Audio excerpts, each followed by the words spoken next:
안녕하세요. 주루세배 줄리입니다. 오늘은 지난 시간에 이어서 아이들 글쓰기를 좀 더 업그레이드하고 또 향상시킬 수 있는 그 구체적인 방법들에 대해서 이야기를 계속 이어나가 볼 거고요. 오늘 이야기만 잘 기억하시고 실천하셔도 앞으로 아이가 성장하면서 아이나 엄마 모두 이 글쓰기 때문에 고생할 일은 거의 없으실 수 있는 그 방법들 한번 이야기 나눠보도록 하겠습니다. 아이들 글쓰기 실력을 올리기 위해서 가장 효과적이고 최고의 방법이라고 제가 소개해드리고 싶은 것이 하나 있는데요. 그걸 말씀드리기 전에 제가 지난 시간에 강조했었던 이 글쓰기를 잘하기 위한 그 가장 기본 원칙 있었죠. 우선 그 인풋이 충분히 있어야 한다는 게 이제 무조건 기본으로 깔려 있어야 하고요. 집에서 뭐 엄마표 학습으로 글쓰기 훈련을 하든지 아니면 뭐 논술이나 글쓰기 학원에서 글쓰기 훈련을 하든지 그거와 상관없이 우선 이 인풋이 정말 충분히 되어 있어야 우리 아이들이 이 글쓰기를 위한 그 재료가 사전 준비가 충분히 되어 있는 거라고 보시면 되시고요. 뭐 재료도 충분하지 않은데 결과물이 좋을 수는 없겠죠. 그래서 그 인풋은 당연히 독서이고요. 그래서 이렇게 책 읽기가 지금 잘 되고 있는 그 상황이라는 가정하에 그럼 우리 아이는 책을 많이 읽는 아이니까 당연히 글도 잘 쓰겠지 이제 이런 마음으로 처음에 이제 아이들 글쓰기를 시켜보시면 아이가 그 읽는 책 수준에 비해서는 현저하게 그 글쓰기 실력이 낮다는 것을 많은 분들께서 아마 느끼실 수 있을 거예요. 그러니까 또 책만 많이 읽는다고 무조건 또 글을 잘 쓰는 거라고는 할 수 없거든요. 그래서 한마디로 요리를 처음 하려는 그 사람이 레시피 책만 우선 많이 읽어본다고 해서 처음부터 그 요리 맛이 뭐 엄청 맛있게 그 결과가 나온다 이렇게 우리가 기대할 수는 없는 거잖아요. 그래도 그나마 그냥 뭐 아무것도 모르는 상태에서 레시피도 하나 읽지 않고 그냥 막 만드는 것보다는 뭐 레시피 책도 이것저것 좀 여러 번 읽어보고 또 사전 재료도 좀 잘 갖춘 그런 사람이 처음 요리를 했다 하더라도 그래도 어느 정도 좀 보장된 그 맛을 우리가 기대할 수 있듯이 아이들 글쓰기도 책을 많이 읽는 아이라고 해서 처음부터 글을 무조건 잘 써지는 게 아니라 자꾸 써봐야 실력도 늘고 점점 잘하게 되는 그런 영역이거든요. 그래서 결국 정말 많이 써보는 것이 중요한데 이 글쓰기 실력을 높일 수 있는 최고의 연습 방법이 있어요. 그건 바로 요약하기거든요. 학교나 가정에서 아이들에게 특히 이제 아이들이 어릴 때 이 일기 쓰기를 강조하고 이걸 또 글쓰기 훈련으로 많이 이용하고 있기는 한데 일기 쓰기도 물론 좋아요. 정말 좋은데 일기라는 것은 우리가 한번 생각해 보면 본질적으로는 지극히 자기가 겪은 것에 대해서 이 내면의 좀 솔직한 마음, 뭐 그게 기쁨, 분노, 슬픔 상관없이 이제 남을 의식하지 않고 자유롭게 표현하는 것이 일기여야 하잖아요. 그래서 사실 미국이나 영국 학교 이 교육 안에서는 보면 오히려 아이들 그 글쓰기 장르에 있어서는 이런 일기쓰기 같은 것들이 아이들 프라이버시 존중 차원에서나 이 사생활 침해라고 보기도 하기 때문에 학교 교육 내에서는 일기쓰기 같은 걸 안 하는 경우가 굉장히 많거든요. 그리고 솔직히 우리나라 교육에서도 이 아이들한테 일기 쓴다는 것이 다 검사식으로 이렇게 시키는 건데 아이가 얼만큼 그걸 솔직하게 쓸 수 있겠어요. 뭐 아주 그 어린 나이에 처음 시작하는 그 순수한 뭐 1학년이나 아니면 뭐 유치원 나이 때는 글을 쓸 수 있는 양도 많지 않고 아직 뭔가 쓰기에 대한 그 감이 없을 때니까 뭐 일기를 쓰자 해도 아이들이 그 숨기고 싶은 감정들이 아직 많이 생겨나 있지 않을 수 있긴 한데 아이들이 한 2학년 정도 이후만 돼도 벌써 그 본인 감정에 굉장히 그 솔직해지기도 하고 그렇게 또 솔직하게 글을 쓸 수 있는 나이가 이제 되거든요. 그래서 꼭 글을 뭐 잘 썼다 못 썼다를 떠나서 이 아이가 이미 그 내면 안에 그 솔직한 감정들이 다 있기 때문에 이런 일기가 대부분 검사식으로 쓰여진다는 것을 생각했을 때는 일기의 본질하고는 또 맞지 않는 이 글쓰기 방향으로 나갈 수 있다라는 거겠죠. 예를 들어서 아이가 지금 담임 선생님을 별로 좋아하지 않아요. 그래서 선생님이 하는 행동마다 다 마음에 안 드는 것들이 있어서 아이가 그 일기에 솔직히 쓰고 싶은 마음이 생길 수 있단 말이죠.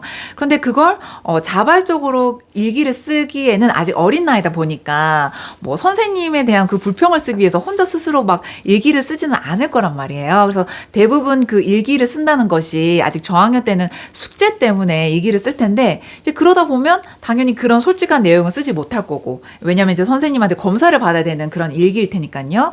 그래서 결국에는 이 일기의 본질은 흐리는 그런 방향으로 아이들이 이제 글쓰기 지도를 받게 되는 경우가 많다서 이 일기 쓰기가 글쓰기 훈련에는 그렇게 적합하지 않을 수 있고요. 또 다른 이유로는 아이들이 뭐 물론 매일매일 새로운 감정도 겪고 또 새로운 일들이 일어나기는 하지만 이 큰 틀에서 봤을 때는 아이들 일상에서 학교, 학원, 집 이런 루틴으로 살아가고 있기 때문에 이 어린아이들 입장에서는 반복되는 이 비슷한 틀 안에서 새로운 소재거리를 찾아서 일기 주제를 정하는 게 굉장히 어려울 수 있거든요. 그래서 우리 아이들 일기 쓸 때 보면 너 오늘은 뭐 했지? 별로 새로운 거 없는데? 맨날 똑같은데? 이제 막 이러면서 시작부터 할 말이 없는 그 막막함에서 의무감으로 이제 쓰기를 하기 때문에 글이 더 싫어질 수도 있다라는 그 사실도 좀 생각을 해볼 필요가 있을 것 같아요. 그래서 저 같은 경우는 일기 쓰기가 나빠서가 아니라 오히려 이 일기의 그 순수 목적은 정말 좋지만 아이들 글쓰기 실력을 연습하기 위한 방법으로는 그렇게 좋은 방법은 아니라고 생각하고요. 아까 말씀드렸지만 읽고 요약하기가 글쓰기에서는 정말 최고의 방법이라고 말씀드릴 수 있는데 우선 읽은 책의 내용을 기반으로 아이가 글을 쓰기 때문에 뭘 써야 되지 하는 이런 소재거리 자체에 대한 고민을 아이가 안 하고 시작할 수 있겠죠. 뭐 잘 쓰든 못 쓰든 이런 걸 떠나서 어쨌든 읽은 책에 대한 내용을 요약해서 쓰는 거기 때문에 뭐에 대해서 쓰지? 라고 하는 이런 고민은 적어도 이제 안 하고 시작할 수 있다는 건데요. 아이들마다 글쓰기 연습을 하기에 그 적합한 때라는 것은 개인마다 또 상황에 따라서 다 다르겠지만 우선 공통적으로는 아이들이 초등학교 1학년 시작하면서부터 글쓰기를 의무적으로 이제 할 수밖에 없는 시기잖아요. 그래서 그렇기 때문에 가정에서 대충 그때쯤부터 이 요약하기를 엄마가 이렇게 훈련을 해주시면 저는 정말 좋다고 생각하는데 처음에는 그냥 우선 너무 이것저것 막 계획하지 마시고 그냥 가볍게 노트 하나를 딱 정하셔서 요약하기가 이제 뭔지 간단하게 알려주시고 그걸 그냥 자유롭게 써보게 한번 해보세요. 근데 이때 뭐 매번 모든 책을 읽을 때마다 줄거리를 쓰게 하면 당연히 아이가 이제 책 읽는 것도 더 싫어질 수도 있고 아이를 오히려 지치게 할 수 있으니까 이제 그것보다는 일주일에 한 요일을 정하시거나 뭐 한 번 또는 두 번 정도 딱 그 요일을 정하셔서 그 주에 읽었던 책 중에 요약하기를 하고 싶은 책을 아이가 정하게 한 다음에 이제 한번 써보게 하시는 거 이제 그렇게 시작을 하시면 좋고요. 처음에는 그 글 쓰는 양도 아이가 쓰고 싶은 만큼 우선 자유롭게 한번 써보도록 하시는 게 좋아요. 그 문장 길이 수를 제한하지 마시고 아이가 쓰고 싶은 만큼 이제 어떻게 쓰는지를 한 두 번, 세 번 정도 이렇게 해보셔도 아이의 상태가 대충 이제 어느 정도인지 엄마가 보시면 파악이 되실 거예요. 이제 그런 다음에 그 아이의 그 글쓰기 상태에 따라서 이제 문장 수를 좀 정해주시고 요약 훈련을 이제 하실 수 있는데 요약하기를 좀 잘 못하는 아이일수록 문장 수가 굉장히 이제 많아지는 경우를 보실 수 있어요. 그러니까 한마디로 요약이라는 것은 이게 요점 정리를 해서 딱 필요한 내용을 적는 게 바로 요약인데 이 요약에 대한 그 감이 없고 서툰 아이일수록 그냥 생각나는 대로 주저리 막 다 쓰는 거죠. 근데 여기서 이제 중요한 것은 아이 글을 연습시키실 때 최소 한 초반 2년 정도는 막 그 뭔가 가르치려 하시거나 첨삭 같은 걸 일단 하지 마시고 아이가 그냥 글로 썼다는 그 자체만으로 우선 칭찬해 주시는 거 이게 저는 너무 중요한 것 같거든요. 다 공감하시겠지만 이 글을 쓴다는 것은 사실 굉장히 힘든 일인데 그걸 또 엄마나 학원에서 선생님이 시킨다고 그래도 따라주는 것만 해도 정말 기특하다 이제 이런 관점으로 글쓰기를 접근하셔야 아이가 뒤로 갈수록 정말 그 글쓰기에 있어서 폭풍 성장을 하는 걸 볼 수가 있으시고요. 그러니까 결국 중요한 것은 엄마의 인내 이게 너무 중요하다는 사실을 꼭 기억하시고 초반 한 1년, 2년 정도는 아이가 이 요약하는 연습을 할 때 뭐 좀 다소 글들이 너무 황당하고 정말 그 엄마로서 입대고 싶은 것들이 너무 많으시더라도 좀 때를 기다리시라는 거 제가 꼭 말씀드리고 싶고요. 또 그렇게 처음에는 요약을 한 건지 뭐 책을 하나 쓴 건지 모를 정도로 막 길이도 뒤죽박죽이고 정말 요약이 아니라 뭐 주저리 다 쓰는 그런 아이도 있을 거고 또 아니면 이게 요약이 아니라 뭐 너무 생략을 다 해서 핵심 없이 겨우 한두 줄만 쓰는 아이도 있을 거고, 이제 아이들마다 다 다를 텐데, 이렇게 초기에는 아이의 상태를 우선 파악하시는 것이 너무 중요하고요. 이제 그 다음으로 제가 추천해드리고 싶은 방법은, 아이가 우선 이 글로 뭔가 요약하는 그 경험을 하면서 아이 스스로도 굉장히 좀 어려움을 느꼈을 거예요. 그래서 요거를 조금 엄마가 그 부담감을 덜어준다라는 그런 제안을 하실 수가 있는데, 그 중에 하나가 아이가 읽은 책에 대해서 글로 요약하는 것보다 말로 엄마한테 읽은 책에서 이야기 들려주기, 이런 식으로 결국 이제 말로 요약을 하는 거죠. 그러면 아이가 글로 이미 몇 번을 써봤기 때문에 이 글보다는 상대적으로 읽은 책에 대해서 엄마한테 말로 그 이야기 전해주듯이 하는 게 아이 스스로도 훨씬 이게 편하고 부담감이 덜 하거든요. 그래서 결국 뭐 글로 쓰든 말로 하든 요약이라는 건 그 머리에서 생각을 하면서 나와야 되는 과정이기 때문에, 이렇게 말로 아이가 요약을 한다는 그 과정도 굉장히 아이가 이렇게 생각을 하면서 할 수 있는 과정이라 결국 글쓰기에 굉장한 도움이 되기 때문에 저는 이 방법도 한번 추천을 해드리고 싶네요. 그래서 이렇게 말로 요약하는 거는 뭐 저녁에 같이 식탁에서 밥을 먹으면서도 이야기를 나눌 수 있고, 또 뭐 차 타고 어디 가면서 차 안에서 이야기 나누실 수 있고요. 이렇게 뭐 카페에서나 이렇게 시간이 있을 때 굉장히 그 캐주얼한 대화처럼 아이랑 그렇게 책 이야기를 이제 들려주기, 이런 요약을 하시면서 일상에서 아이랑 나누시는 거, 이게 그 요약하는 글쓰기에 있어서 정말 굉장한 도움이 되고요.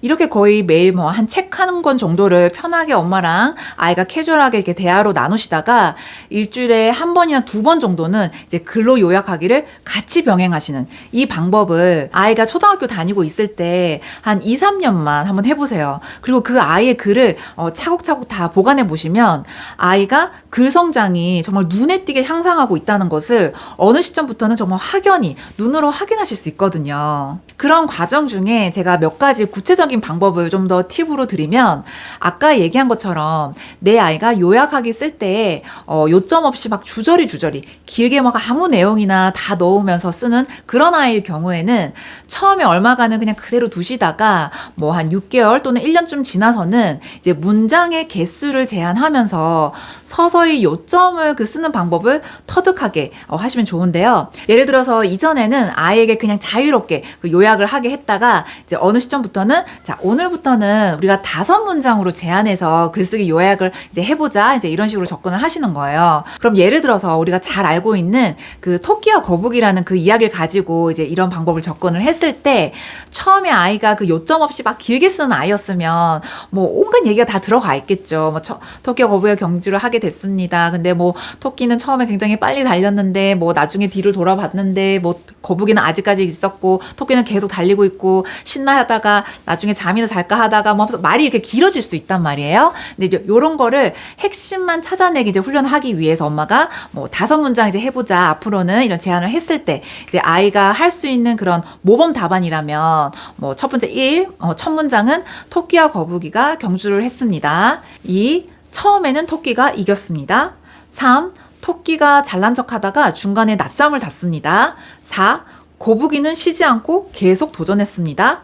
5, 거북이가 결국 이겼습니다. 자, 이런 식으로 하면 지금 5문장으로 아이가 그 줄거리 요약을 한 게 되는 거죠. 그래서 이런 훈련을 해주시고, 그런 훈련을 또 얼마간 하시다가 더 요점을 이제 추격하는 그 훈련을 이제 레벨을 좀 업하셔서 나중에는 예를 들어 뭐 2문장으로 요약하기, 이제 이런 미션도 해보시는 거예요.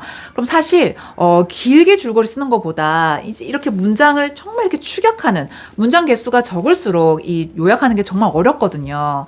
우리 어른들한테도 이 한 스토리를 2문장으로 요약해보세요 그러면 좀 막막하잖아요. 이 안에 들어가 있는 얘기가 얼마나 많은데 뭘 빼야 되지? 이제 이런 생각이 들 수 있는데, 이런 훈련이 사실 정말 굉장히 좋은 훈련이고요.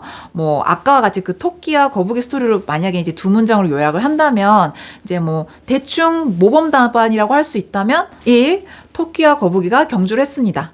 2, 거북이가 이겼습니다. 네, 요렇게 이제 될 수 있는 거거든요. 그래서 결국에 진짜 요약을 잘하는 핵심은 긴 글도 짧게 그러니까 하나로 축약할 수 있는 그 힘이기 때문에 이 훈련은 정말 아이들 글쓰기 실력뿐 아니라 이렇게 그 머리를 써서 사고력 훈련에도 굉장히 좋은 방법이고요. 또 반대로 아이가 글을 자꾸 짧게만 쓰려고 하는 아이들도 있어요.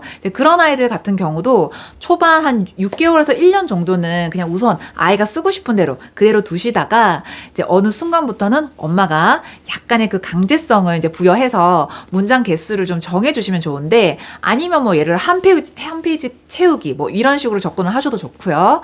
어쨌든 이제 조금 길게 쓰는 그런 연습을 강화해 주시는 것이 이제 좋은데, 사실 저희 아이가 그런 케이스에 해당했거든요. 아이가 독서량이 많은 아이였는데도 불구하고 저희 아이가 그 저학년 때는 학교에서 매주 한 2번씩 책 읽고 그 글 요약하기 이 숙제가 주 2회 정도 꾸준히 나왔었는데, 매번 적을 때마다 막 할 말이 없다 하고 길게 적지 못하겠다 그러고 이제 굉장히 힘들어 하더라고요. 그래서 그 과정을 제가 한 1년 정도 이렇게 지켜보다가 2학년 때부터는 제가 의무로 이제 글을 잘 쓰든 못 쓰든 그 내용에 상관없이 무조건 좀 양 채우기에 제가 집중을 해서 그 글쓰기 연습을 시켰었는데, 처음에는 뭐 아이가 정말 아주 난리가 났죠. 그게 원래 기본적으로 써야 되는 그 학교에서 주는 노트가 있었는데, 우선 한 책을 읽고 한 3줄 정도 쓰는 게 원래 그 기본 폼이었어요. 그래서 이 아이가 3줄 쓰는 것도 이제 어쨌든 겨우겨우 채우고 있던 그런 상황인데, 3줄 쓰기도 힘든데 이렇게 길게 어떻게 쓰냐, 뭐 친구들은 학교 숙제할 때 다 짧게 쓰는데 왜 나만 길게 써야 되냐 하면서 이제 매번 그러긴 했었는데, 이제 그럴 때마다 제가 진짜 이제는 좀 다음 단계로 넘겨야겠다는 생각이 이제 있어서 그 흔들리지 않고 이제 길게 어쨌든 그 페이지 채우는 거에 제가 좀 목표를 두고 계속 아이를 이제 끌고 갔었어요. 그래서 아이에게 정 쓸 말이 없으면 그림으로 그걸 표현해도 된다고 이제 말도 해주고, 뭐 아니면 코믹 만화를 써도 상관없다, 어떤 양식이든 상관없으니까 이제 페이지는 무조건 채워라, 이제 이런 미션으로 이제 저도 이제 아이를 계속 끌고 갔었는데, 이제 어쨌든 아이가 그렇게 채우고 나면 또 그만큼 아이에게 보상도 해주면서 이렇게 당근과 채찍을 매번 이렇게 쓰면서 아이를 이렇게 끌고 갔었고, 뭐 여기서 보상이라고 하면 어떤 그런 물질적인 게 아니라, 아이에게 저희 아이가 그때 매일 하루에 뭐 1시간 정도는 영어 DVD 보는 그런 시간이 있었는데, 뭐 거기다가 20분 정도 추가를 해준다거나, 아니면 엄마랑 뭐 보드게임을 한 판 할 수 있다라든지, 그렇게 좀 아이가 마음적으로 즐거울 수 있는 그런 보상거리를 이제 찾아서 글쓰기를 그렇게 해내도록 정말 여러 가지 방법들을 그렇게 이용했었고요. 사실 저도 그 과정에서 매번 아이의 그 응석을 받아주는 것도 쉽지 않고, 또 때로는 이게 맞나 싶기도 하고, 참 그 참고 기다리는 것이 정말 쉽지 않았던 것 같아요. 근데 이제 그로부터 지금 몇 년이 지난 지금은 제가 이제 정말 말할 수 있잖아요. 그 방법과 시간들이 정말 헛되지 않았다는 것을 제가 정말 너무 확신을 하고 있고, 그래서 그때 저처럼 정말 고민하고 계신 분들께 이렇게 확신을 드리고 싶어서, 또 도움이 되어 드리고 싶은 마음으로 이렇게 글쓰기에 대한 얘기를 제가 좀 더 구체적인 사례를 들어서 말씀드리는 거고요. 아이가 커갈수록 이렇게 글을 잘 쓴다라는 것은 국어 과목이나 이 문학적 관점에서만 이렇게 메리트가 있는 것이 아니라, 모든 과목들에 있어서 숙제나 심지어 시험도 또 나중에 자라서 아이가 논문을 쓰더라도 이게 또 다 글이잖아요. 그러니까 아이들에게 이런 글쓰기 훈련을 통해서 실력을 향상시켜 주는 것이 문학적인 접근이나 뭐 나중에 아이가 자라서 작가가 되라고 하는 것이 아니라, 각자 개인이 갖고 있는 그 자기 능력을 입증할 수 있는 방법이 결국 말이나 글이잖아요. 이렇게 표현할 수 있는 수단이니까요. 그런 의미에서 자기 전공 분야를 막론하고 글을 잘 쓴다라는 것은 또 굉장히 중요한 영역이기 때문에, 이런 글쓰기 훈련이 정말 굉장히 중요하고, 자기만의 어떤 개성이나 색채 없이 그냥 남들이 다 비슷비슷하게 써는 정도의 어떤 그 글쓰기 능력이 아니게 하려면 충분한 시간을 갖고 어려서부터 이렇게 좀 생각하고 이렇게 쓰는 그런 연습을 많이 해보는 것이 정말 효과적이고, 자기만의 색을 갖고 쓸 수 있는 최고의 방법이라는 사실 제가 꼭 말씀드리고 싶고요. 그 중에서도 또 가장 효과적인 툴이 바로 읽은 책을 요약하는 방법이 글쓰기 훈련에서 최고의 방법이라는 것을 제가 말씀드리고 싶었고, 사실 독후감은 이 요약하기가 어느 정도 충분히 된 상태에서 그 개인의 어떤 창작의 요소가 가미되어야 하는 부분이기 때문에 그 다음으로, 그러니까 이 요약하기가 충분히 된 다음으로 진행을 하시는 게 맞다고 보셔야 돼요. 근데 제가 보면 이 줄거리 요약에 대한 연습이나 훈련이 아직 많이 되지 않은 상태에서 독후감의 중요성이 좀 너무 부각되다 보니까 이 독후감을 결국 더 많이 쓰게 되는 그런 상황들도 참 많은 것 같은데, 요약 연습이 충분하지 않은 상태에서 이 독후감을 쓰면 아이가 굉장한 부담감을 느낄 수 있기 때문에 저는 별로 권장할 만한 방법은 아니라고 생각하고, 이 결국 요약하기가 글쓰기 연습에 있어서 가장 효과적이고 가장 좋은 방법이다. 이걸 제가 다시 한번 말씀드리고 싶네요. 그래서 오늘 이야기를 마무리 요약을 한번 해보면, 첫 번째, 우선 글을 잘 쓰기 위해서는 인풋에 해당하는 이 독서가 충분히 되어 있어야 한다는 거. 그리고 두 번째, 또 독서를 많이 한다고 글을 다 잘 쓰는 것은 아니기 때문에 결국 글은 많이 써봐야 잘 쓰게 된다는 점. 그리고 세 번째, 글쓰기 훈련 방법으로 최고의 방법은 읽고 요약하기라는 점. 그리고 네 번째, 아이들 글쓰기 훈련 하실 때는 특히 초반 한 2년 정도는 최소한 아이 글에 대해서 뭐 지적하거나 가르치려 하지 마시고 어쨌든 아이가 그 쓴 것만으로도 칭찬해주기. 그리고 다섯 번째, 처음에 1, 2년 정도 시간 흐른 뒤에 아이의 상태에 따라서 글의 요점을 잘 못 찾는 아이에게는 문장 개수 제한하시고, 또 글을 길게 쓰는 걸 힘들어하는 아이에게는 그 내용 퀄리티에는 당분간 너무 연연하지 말고 우선 그 양 채우기를 좀 목표로 하는 그런 훈련을 해보실 것. 이 방법들을 초등 한 1년에서 3년 정도 정말 꾸준히 하시는 분들은 그 이후에 아이의 글쓰기에 대해서는 정말 더 이상 큰 고민 없이 아이가 글쓰기에 대한 그 자신감이 쌓여 있다는 것을 정말 느끼실 수 있을 거예요. 또 상황에 따라서는 정말 예상하지도 않았는데 아이가 글쓰기 대회에서 덥석 뭐 이렇게 큰 상을 받아오기도 할 수 있고요. 또 그게 또 부모로서 아이 키우는 또 보람이자 또 하나의 즐거움이 되어주기도 하잖아요. 그래서 우리 아이들이 이 글쓰기에 대한 정말 자신감을 갖고 앞으로 살아가면서 자기의 능력을 마음껏 입증하고 또 인정받을 수 있는 이 정말 중요한 글쓰기를 어렸을 때부터 엄마랑 차곡차곡 이 정말 좋은 방법으로 잘 성장해 나갈 수 있기를 진심으로 바라면서, 또 글쓰기에 대한 또 고민을 하고 계신 분들께 제 영상이 많은 도움이 되시기를 진심으로 바라면서 저는 그럼 다음 영상에서 다시 뵙겠습니다. 바이!